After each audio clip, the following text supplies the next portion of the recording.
Information about the world of running, inspiration to fuel passion and excellence, and ideas for making connections and finding community. You're listening to AtoZrunning.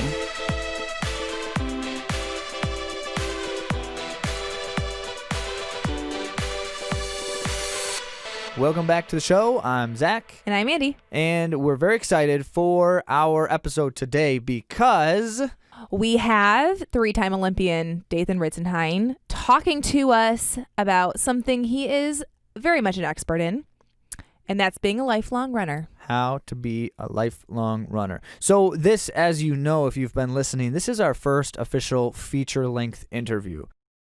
Yes. So how do you think we did, Andy? I think that Dathan did awesome. Great answer. Yes. That's the right answer. It had nothing to do with us because we were here to capture Dathan's wisdom, and he shared a lot of it. Yeah, we're really grateful to Dathan. Thank you so much for joining us today.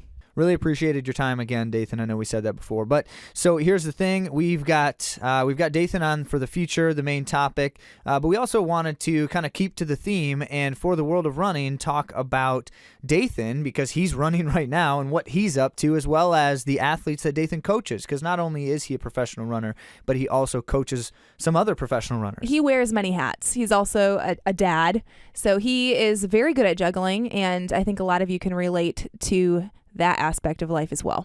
Definitely. So let's go ahead and move right into the world of running and talk about some of Dathan's athletes.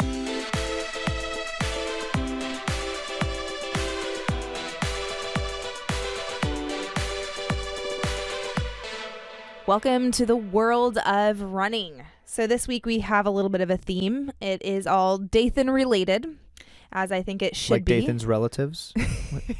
We're going to talk about we Dathan's could actually. cousins. He has some speed in his family, but no, we're going to be talking about some athletes that he coaches, and of course, what Dathan is up to himself.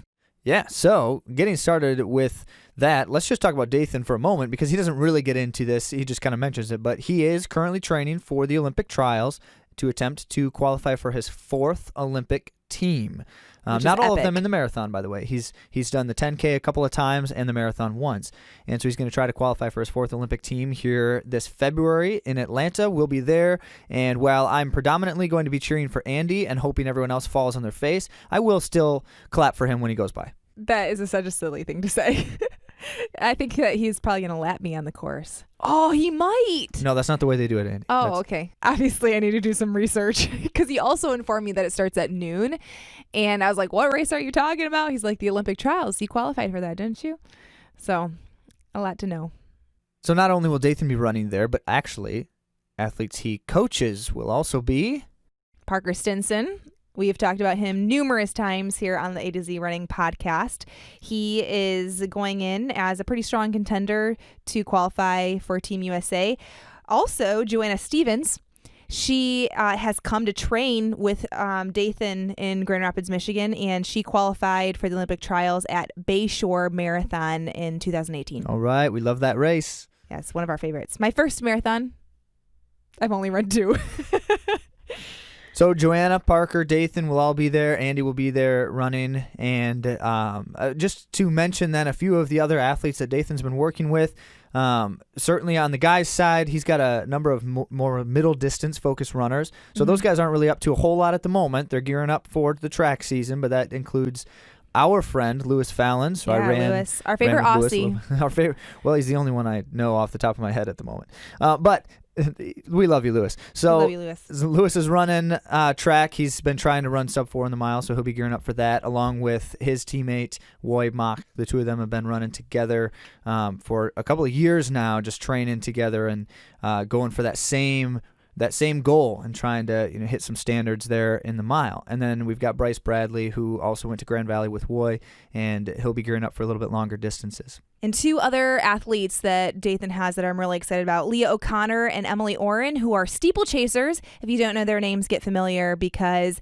they have already made an impact in the sport and are gaining momentum for a great track season. So we'll definitely watch out for a number of Dathan's athletes come this track season and certainly in Atlanta in February in the marathon. So excited to see how those things progress, but especially want to focus in for a little bit now on Dathan Ritzenhein.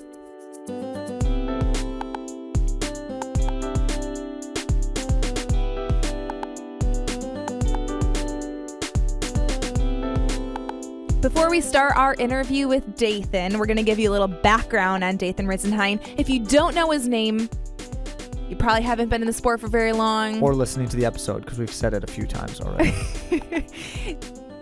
Dathan is a 3-time Olympic game athlete.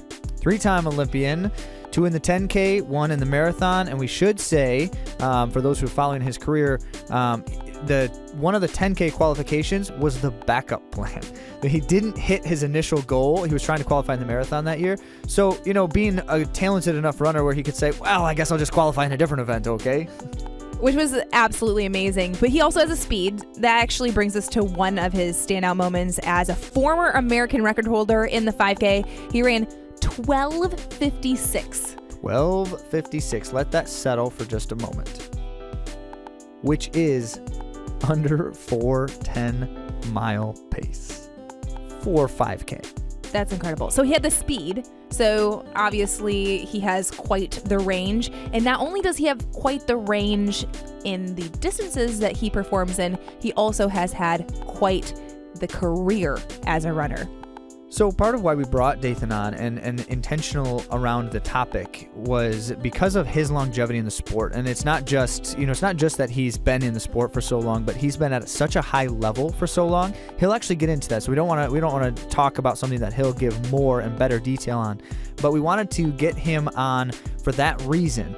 And as we just go through his background a little bit here, understanding that the stats are high, certainly highly competitive, but everything that Dathan is going to share rings true and has relatability for every single one of us. And that's one of the things that we love about Dathan. I mean, we've known him for a bit, and we just always appreciate how he can relate everything for all of us, but especially in this conversation. So let's get right to it. Here is Dathan Ritzenhein. So Dathan, what does it take to be a lifelong runner? Well, being a lifelong runner, I guess I'm going on about 25 years myself now. So That's awesome. 36. I turned 37 here in a month. And so, I don't know. I started as a kid, and my family wasn't really runners initially. And then my dad, my parents got divorced. And so he went on this total, he was a smoker, drinker, went on a total lifestyle kick, 180 degrees. And I just kind of started getting toted along to these local running club track workouts and road races and things like that. And one thing led to another. We had a great running program at high school, and then I went on to college. Post-collegiately, I had groups along the way always. And I think that's probably the biggest lesson out of it right from the get-go is having a passion that goes a long time. Usually you surround yourself with people who have that same kind of passion. And not a lot of people are lone wolf people that do it. People like to train alone, but you got to have people who maybe at least understand the passion that you have for running. And if you don't have that, you end up feeling like an island, I think, eventually. And so having a lifelong passion for running stems from having people around you, I think, that support your healthy addiction to running. Now your wife is a runner. Kaylin's a runner. Yeah, my wife, Kaylin, was a really good runner in high school. She was 5th at the Foot Locker National Championship when she was a senior. And so she went on, she ran for 2 years at Villanova, and then she ran her last 3 years at University of Colorado. And she was an All-American in cross country and ran 16:14 was her PR. So she was a good runner. Kind of injured a lot, at the end of her college career. But now she keeps wanting to try to run more, but she works and it's harder. And our kids are getting older, and so now our kids are faster than her. So she finds it more more difficult. But every time we go to a big running event, she's like, "Oh, I want to get back in shape. I want to do it again." So, So you've mentioned this to us that. She's been supportive, obviously, of your career through and through. You just mentioned that the people around you and the understanding your passion. How much do you think her background in the sport has made a difference in how she's been supportive? Yeah, without Kaylin, I'd be kind of a mess probably, because she really, for the early years especially, she took care of a lot of the things for me, like don't want to say that she babied me, but we got married and had kids young, and she stayed as a full-time, parent, and I was gone 6 months out of the year at training camps. I just kind of lived, I'd come back every month for the 2 or 3 days, be gone again. Come back every 2 or 3, for 2 or 3 days at the end of the month, be gone again. And it's not like I was in the military or something like that. I mean, you're out there, you're making a living doing it as a professional runner, but at the same time, I mean, I could do other things too. And so at a certain point, I think, she probably looks at it as a sacrifice, to be able to do that, but she never complained. She always did everything. Things were ready for me. I don't think I washed a dish for 5 years, and so she would know what it was like to run twice a day, to do 20-mile runs and be tired. And she would organize our family life around things that I could do then, so she would take the kids and do things during the week, but then she knew that maybe we'd have to do something that was fun but light, on a heavy training day, to spend time with the family. And really without that, it would be a very lonely, it would feel like I was so selfish. Like you feel like that anyway sometimes, because it is a selfish sport, but I would feel like I was so selfish, but she kind of crafted things for me to still be able to be involved at least, And so cool. Yeah, now she works and our kids are older, and but she still does the same stuff even though she's working 40 hours a week. So it's kind of amazing. I don't know how she does it. It is amazing. That's really something. And I've seen them come to some of your workouts before. What's that like, being involved in your running? Yeah, the kids grew up running. That's what they know, and so even like my son really wants to start running. He's 9 now, and he does some road races and stuff like that, but he doesn't really train, but he wants to because he knows that's all he knows. And my daughter too, she swims, but she knows all the running world, like my girls that I coach, they kind of look up to those girls.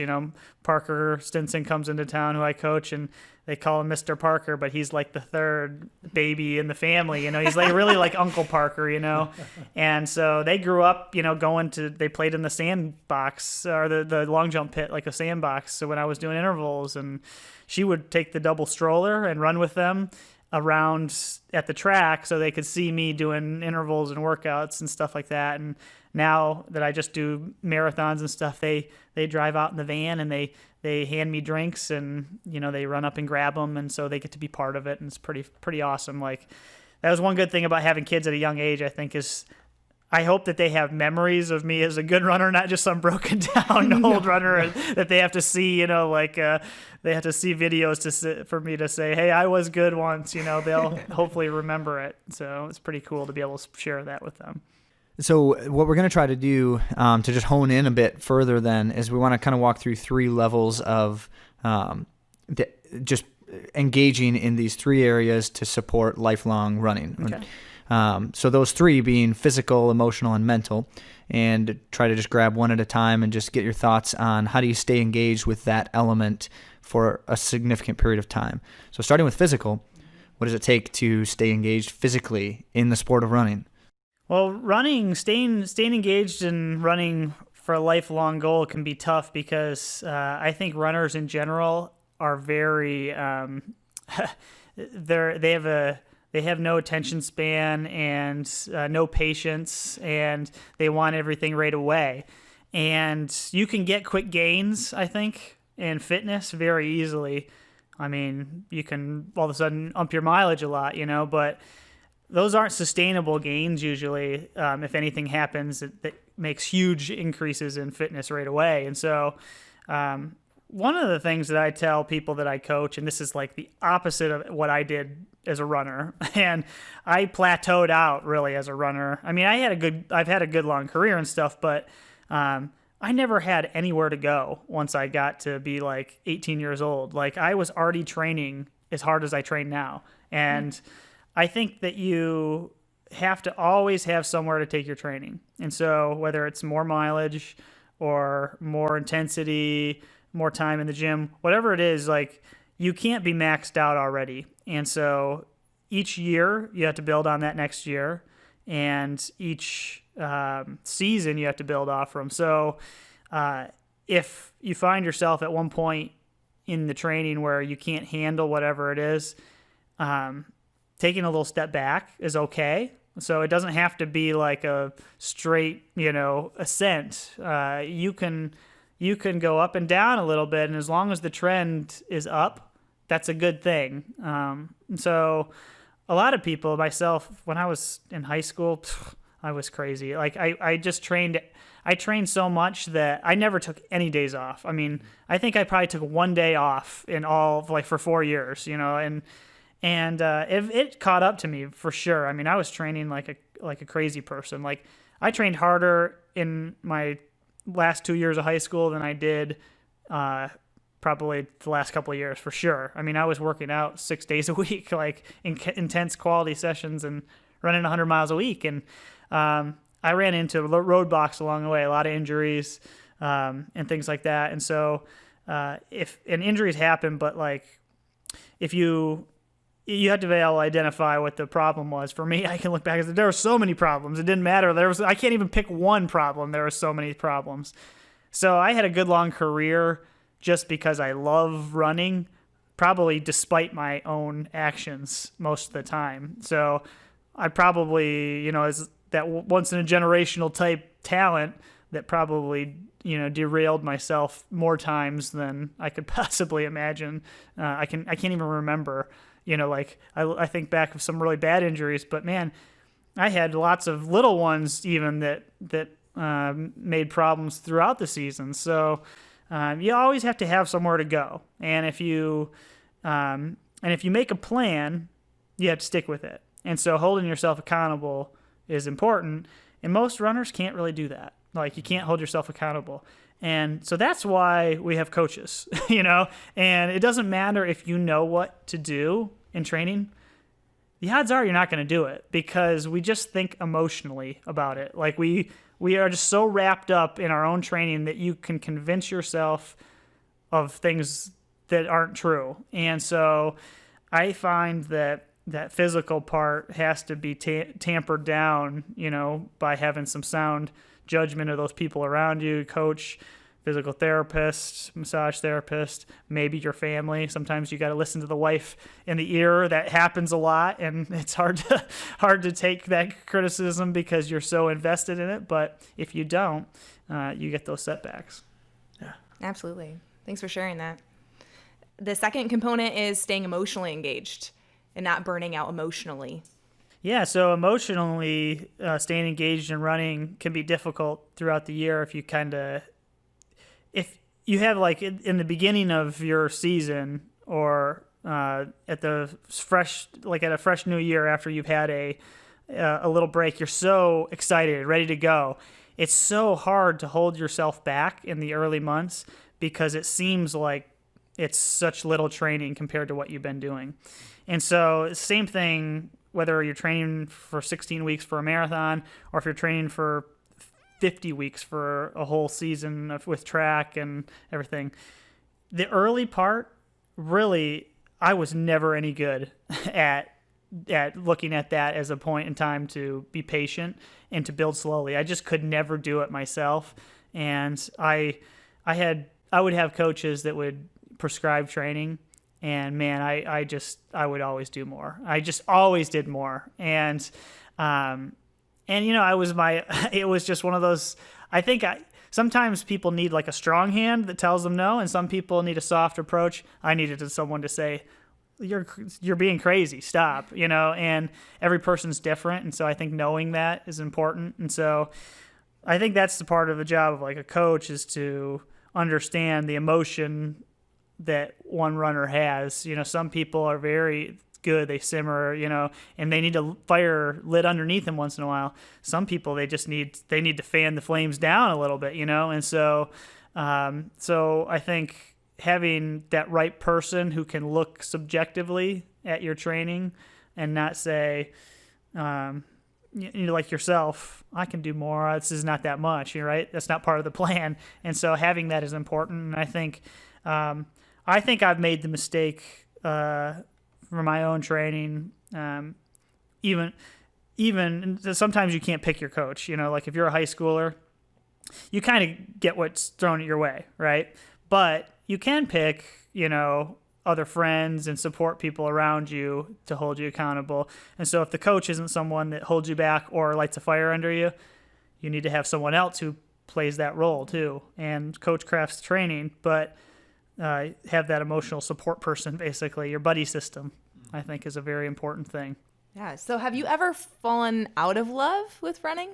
Oh, plenty of times I've fallen out of love with running, usually a couple times a year. Okay.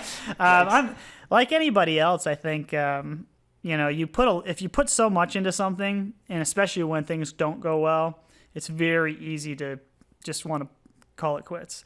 And I've had a few times where I've been actually really close. I mean, I had a couple times where I pretty much retired, but I kind of kept clawing back. Like it was one of those things. It was like a nagging thing in the back of my head, and I get back going, and I could do it again, and then you find the passion again. And I think a lot of times you need a change.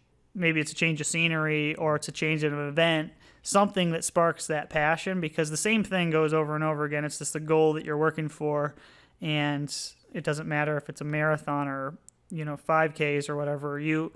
You have to have that goal. And if you don't have a goal, then I think it's easy to let the passion slide. And so that happens a lot of times when we have something go wrong. Now all of a sudden the goal is gone because we can't accomplish that goal anymore, right? So if we get injured and you can't make it to the starting line of the marathon, all of a sudden this goal that you put everything into is gone. So what do you do with it, right? Mm-hmm. I mean, you just kind of sit there and you wallow usually for a month or two, right? And so I always try to give myself one day to be really disappointed. And then I don't necessarily have to come up with the next thing that I'm going to do, but I have to come up with a plan. And if you don't come up with the plan, even if the plan is, you know what, I'm just not going to think about running for 2 or 3 weeks. That's it. But put yourself a date on it so that you can say, you can hold yourself a goal. That's accountable. That's a goal right there. It's 3 weeks. I'm not going to think about running. But then once that starts, I'm coming up with the plan that's the next part of that. And so I think that that's an important thing. Always have that goal and come up with a plan, even if the plan is to have a plan in 3 weeks. So I think that's really good advice. That helps you, move on, I think, from those devastating moments like injuries and things like that. Or for me, any time I've run a marathon has been a devastating moment. Yeah, it's pretty much, a marathon is synonymous with devastating moment to a lot of people. I'm curious then, so what kind of influence have the pressures of being a professional? So your income is your running, and part of your commitment to whatever the source of income, whether it's a sponsor or a team or whatever that is, part of that is you're committed to being a certain athlete. Like they want you doing certain events, I would assume, or they want you moving toward a certain direction with something. Yeah, when your income, your identity, everything's wrapped up in your performance, it can be the pressure can be extreme, I think. And so one thing I think that running, people kind of can understand across the board the performance part and the desire, but that is one thing that's unique to professional distance running, I think, is that you can't have a bad day and then go home and not think about it, because literally every decision that you make, it's really a lifestyle. And so everything that happens impacts the rest of your day. And so if you have a bad workout, the rest of the family, unfortunately, probably feels the brunt of it a lot of times. And that's what happens, right? You can't just turn it off, because then you think, well, what do I have to do the next, like what's wrong? Why do I feel this way? And then all of a sudden you change things. I got to go see this person for this thing that's bothering me, stuff like that. And then you start thinking, well, am I going to make the race? And how many thousands of dollars is that going to be? This is a month of work to me, And so that can be very difficult, very stressful. And so for me, I've always been fortunate to have support, but there's been a couple of times where I didn't have a contract twice. And actually, to tell you the truth, I ran some of the best races I've ever ran because my back was against the wall. It's like, I have to make some money. Like there was no excuse. And to me, it was something where I competed well under pressure because I had to. And so while contracts are great, contracts are awesome. And any athlete that doesn't have one will tell you it's a constant stressor to always think about that. But they can also make you a little soft sometimes because some things are always guaranteed. And so I'm not saying that it's bad, like you want to have a contract, but so you have to have incentives too to run well sometimes. And so I don't like it, the incentive to not get reduced or something like that is never healthy, but to know that you can be rewarded for running really well on top of what you're already doing.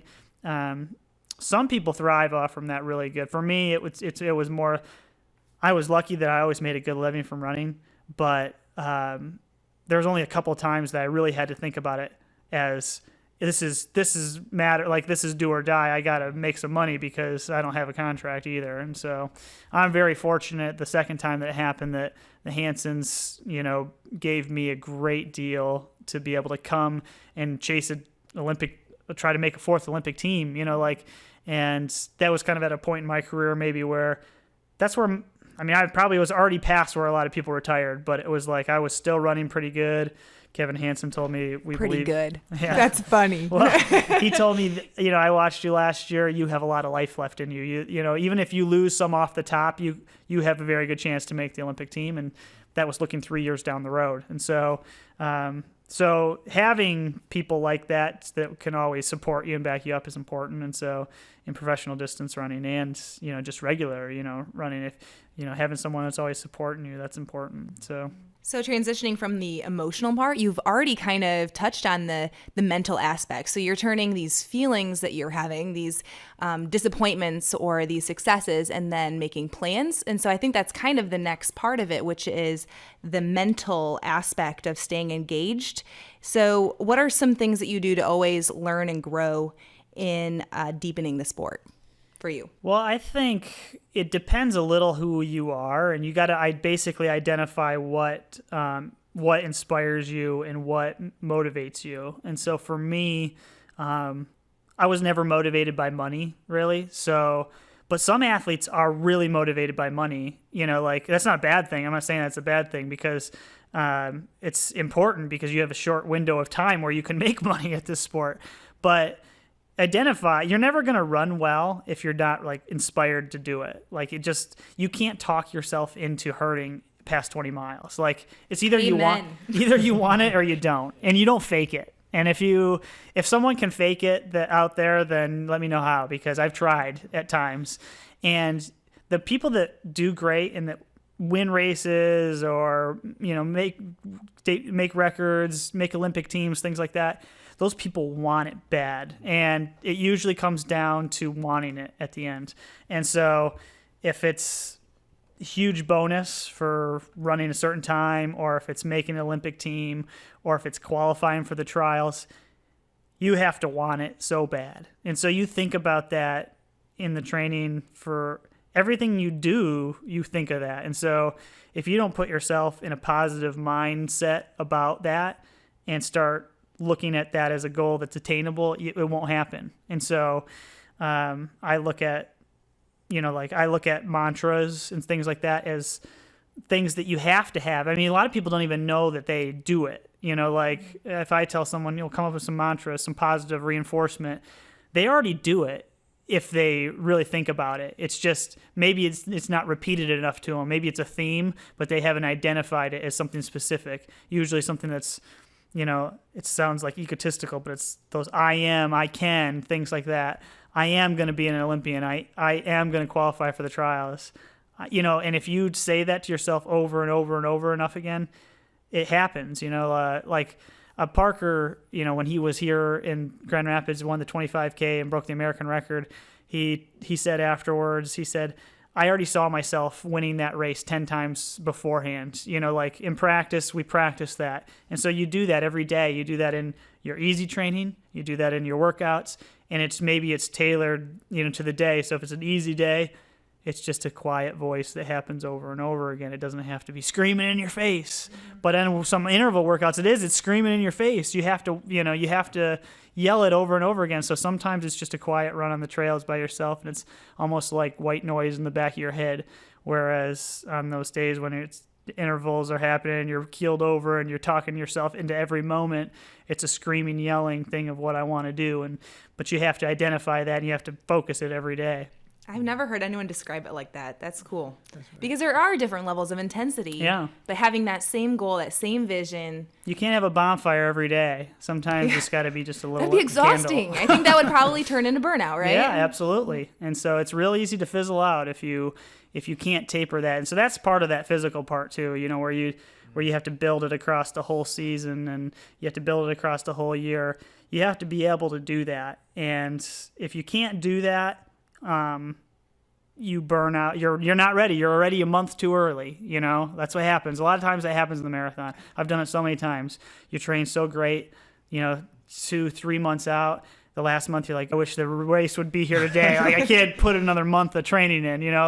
Whereas a lot of people, that do really well, they're getting to the last week or two. They're like, I need one more week. I need one more week. And you want to have that usually. What do you do to gear up when you're feeling a little bit of that fatigue, that mental, emotional, physical fatigue? Well, you got to definitely identifying it further enough in advance is important, because it's like cramming for a test. It doesn't matter if you get to the end and you're like, I'm not ready, or I'm just so tired right now. You can only freshen up so much. But if you can identify it further enough out, that's good. But also another thing you can do is you want to have goals, but you have to be realistic too. And so having that sounding board, like the coach, that says, all right, look, maybe we're a little overcooked. Let's just taper the expectation early on in the race, and you can still salvage it. Maybe you're a little tired, but instead of shooting for 2:10 for this marathon today, let's start at 2:12 and just see where we can get to. And sometimes we can ease our way into it like an old man into a bath instead of so you just gotta. I think identifying it in advance is always good, but sometimes if all the work's been done, you got to race. That's what you raced for, right? Mm-hmm. And so sometimes it just makes you just got to tailor the expectation a little bit. There's a clear major takeaway from everything that we've talked about so far, which is that the people around us make such a big difference in our own longevity and pursuits of our goals. Yeah, absolutely. I mean, you just can't do it alone. You might be able to, I like training by myself a lot, but that's still 2 hours out of my day. I have to see the other people, around, and I gain motivation from seeing my athletes run and things like that too. And it's just a lonely world if you're by yourself. I've been at training camps where you don't see anybody else and you start talking to strangers, and it sucks. So I think that you just got to put yourself in you don't have to be a social butterfly, but you have to have the right people to help keep you motivated. I would say, yeah, a lot of the conversation about motivation too and how that ebbs and flows. Does that change? Does what motivates you change throughout the years? Totally. My motivation has completely shifted over the years. When I was young, man, I just wanted to light the world on fire. I cared a lot about, I had to accomplish these goals and I had to leave my mark and things like that. And I don't run for any of that anymore. I guess I run a lot for myself now, and I don't have to run anymore. I mean, I could never run another step, and my career would be great. But I just love to do it, and there's a lot of days that I don't love to do it, but I'm sort of addicted to it. And I can't stop myself anymore. I mean, if there's a help center out there, I'm an addicted runner, if I don't train, even when I'm hurt, I gotta train. I'm a psycho in that way. And I think a lot of people are the same way. And, every once in a while I'll get to the point where I'm like, man, I need a little break, but it's not very often. I mean, I'm pretty I'm pretty high strung in general. And so, but my motivation now is not so much about setting records or making an Olympic team is still a pretty big motivator for me because there's very few people that have done it. And so in my mind, I've ran 3 years longer than I thought I would anyway. So, but that's been the one thing that's kept me going through tearing my planner and a couple, I had 2 stress fractures, things I had to pull out of Boston last minute, things like that, some really bad races. And, that one goal has kept me going, but that's really just a personal goal at this point. I mean, there's no huge incentive for me, like financially. I mean, it's great. Yeah, it's good. Don't get me wrong, but it's not gonna change my life or anything like that. It's really, it's a goal that's just for me, I guess. And so, I haven't had that before. The other ones were great, but I was at a different point in my career. I was still climbing, the ladder of getting better. And I know, I mean, I'm not stupid. The days are getting shorter, just like the winter here on my running career, but I still have really bright, days out there too, where I'm like, there's still a lot left in that tank, I can hit home runs still.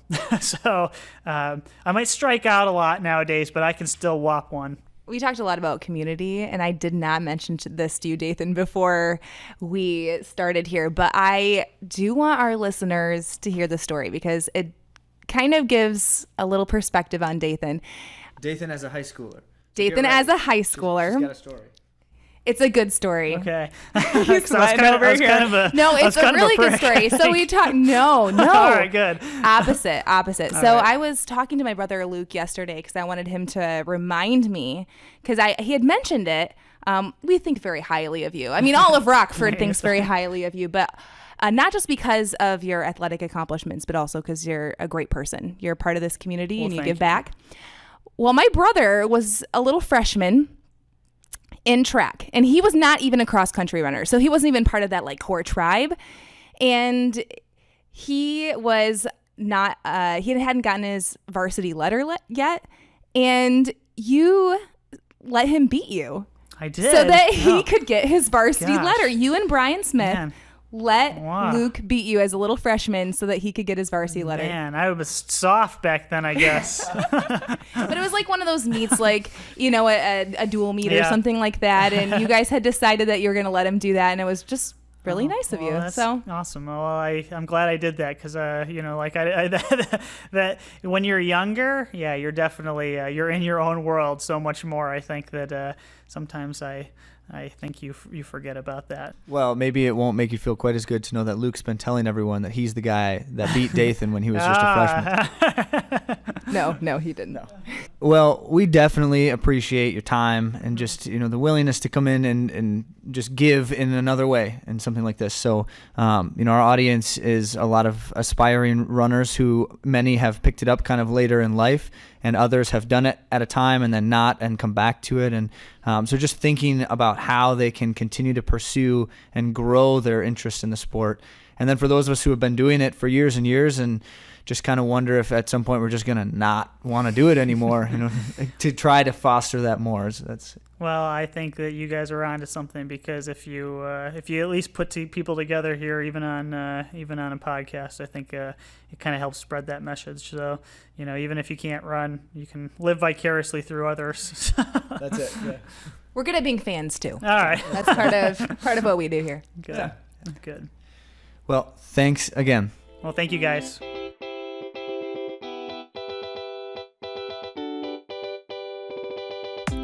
What great wisdom from Dathan.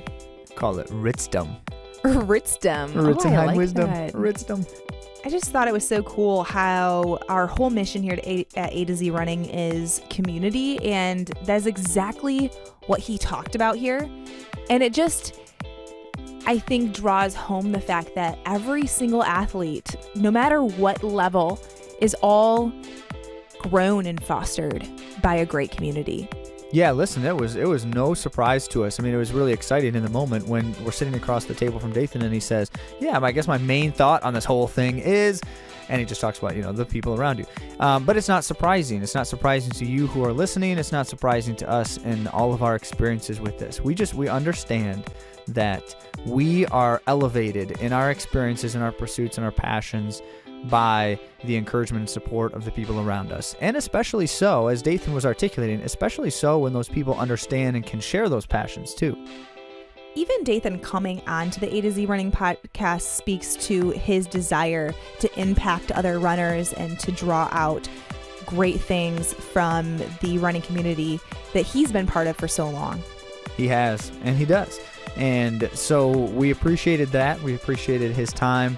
Especially because, there's not necessarily a lot in it for him to do something like this with us. So thanks again, Dathan, and we hope that you enjoyed and appreciated some of his thoughts on the topic. But what it really comes back to, as always for us, is we're trying to continue to support you and your community in some way. And so we've enjoyed the following and readership and listenership of many of you. We hope that that's been helpful. But if there's more, if there's more potential possibility in continuing to connect and grow that community, we would love to do so. So continue to reach out, continue to share your thoughts and questions, and we will do our best to respond and react to you as well. You can connect with us at A to Z Running, and you can find us on Instagram, Facebook, and Twitter. Thanks for listening, and we hope you join us next time on A to Z Running.